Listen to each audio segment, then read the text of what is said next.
जय श्री कृष्ण। आगे का वर्णन अध्याय 2 श्लोक 71। अनुवाद। जिस व्यक्ति ने इंद्रिय तृप्ति की समस्त इच्छाओं का परित्याग कर दिया है, जो इच्छाओं से रहित रहता है और जिसने सारी ममता त्याग दी है तथा अहंकार से रहित है, वही वास्तविक शांति को प्राप्त कर सकता है। तात्पर्य: निस्पृह होने का अर्थ है इंद्रिय तृप्ति के लिए कुछ भी इच्छा न करना। दूसरे शब्दों में, कृष्ण भावना भावित होने की इच्छा वास्तव में इच्छा शून्यता या निस्पृहता है। इस शरीर को मिथ्या ही आत्मा माने बिना संसार की किसी वस्तु में कल्पित स्वामित्व रखे बिना श्री कृष्ण के नित्य दास के रूप में अपनी यथार्थ स्थिति को जान लेना कृष्ण भावनामृत की सिद्ध अवस्था है।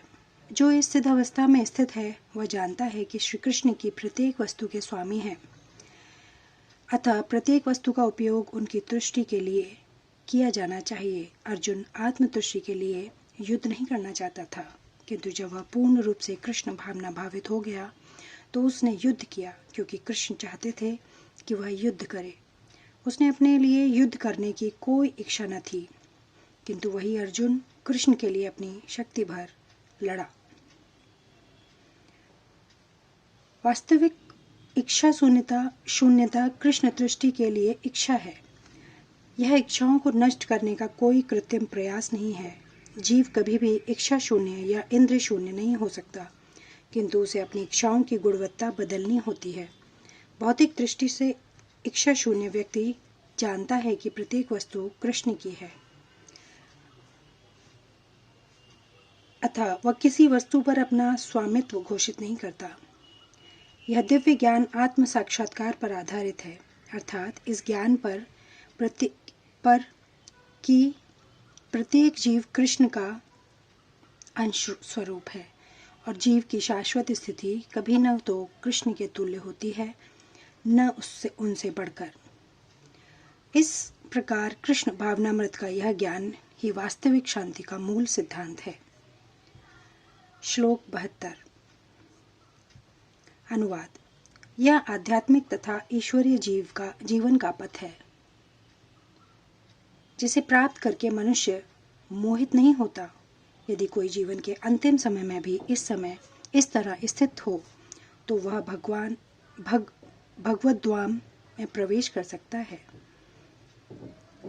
तात्पर्य: मनुष्य कृष्णा भावनामृत या दिव्य जीवन को एक क्षण में प्राप्त कर सकता है, और हो सकता है कि उसे लाखों जन्मों के बाद भी न प्राप्त हो।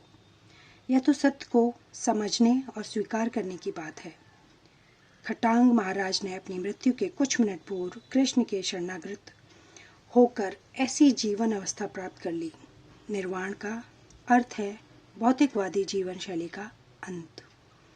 बौद्ध दर्शन के अनुसार इस भौतिक जीवन के पूरे होने पर केवल शून्य शेष रहता है, किंतु भगवद गीता की शिक्षा इससे भिन्न है।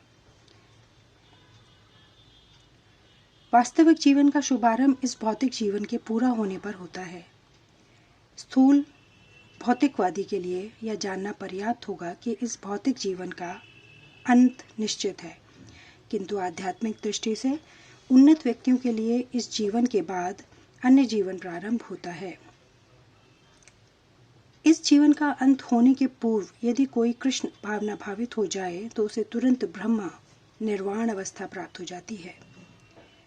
भगवद्धाम तथा भगवत भक्ति के बीच कोई अंतर नहीं है। चूंकि दोनों चरम पद है, अतः भगवान के दिव्य प्रेमा भक्ति के में व्यस्त रहने का अर्थ है भगवद्धाम को प्राप्त करना। भौतिक जगत में इंद्रिय तृप्ति विषयक कार्य होते हैं और आध्यात्मिक जगत में कृष्ण भावनामृत विषयक। इसी जीवन में ही कृष्ण भावनामृत की प्राप्ति तत्काल ब्रह्म प्राप्ति जैसी है।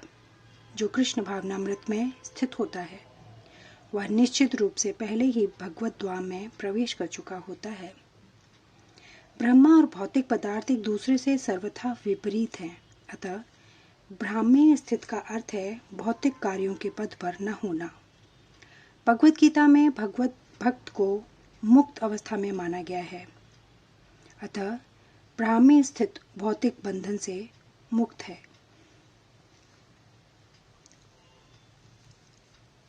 श्री शील भक्ति विनोद ठाकुर ने भगवत गीता के इस द्वितीय अध्याय को संपूर्ण ग्रंथ के प्रतिपाद विषय के रूप में संक्षिप्त किया है। भगवत गीता के प्रतिपाद हैं कर्म योग, ज्ञान योग तथा भक्ति योग।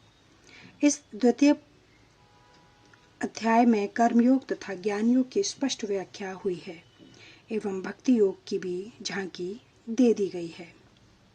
इस प्रकार श्रीमद् भगवत गीता के द्वितीय अध्याय गीता का सार का भक्ति वेदांत तात्पर्य पूर्ण हुआ। अध्याय 2 पूरा हुआ। जय श्री कृष्ण।